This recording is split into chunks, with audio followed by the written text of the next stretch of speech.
Ubungakapheli u5 minutes ephumile saqhuma isibhamu esikhulu.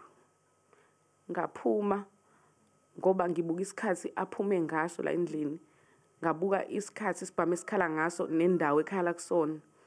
Ngithe mangiphuma ngithi ngibona amaphoyisa ehamba nomunye.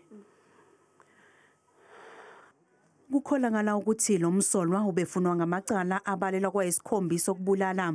Ubesolwa nangokuqola okuhlobene nokufuna ngodli imali yokuvikelwa kwabantu. Kepha umfelokazi wakhe uyaziphika lezi insolo. Mina bengayena umbulali. Mangase babakhiphe ngamagama labo bantu abayisikhombisa ukuthi ubani babulele. Ave ngajabula nami ngakuthola ukuphumula emoyeni wami.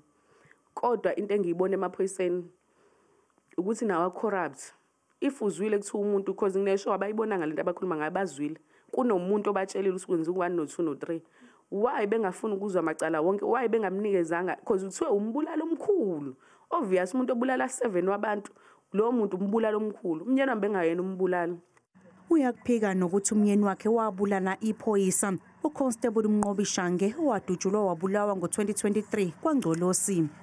Umnqobi Shange uyena owadubula edrivisa kabi umnyeni wami wadubula Umnqobi Shange edubula emotweni kuyikhosa wesihamba ngekhosa elimhlophe ngaloso sikhathi leso. And okubhlungu istatement isaphuma ukuthi Umnqobi Shange akadutshulwanga imoto yekhosa kwaqhamuka imoto ngemuva eyadubulayo. Kuyistory engasitshela umnyeni wami leso. Kutholakale izibhamu ezimbili endaweni yesigameko esisodwa sihlonzwe njengesingekho emthethweni.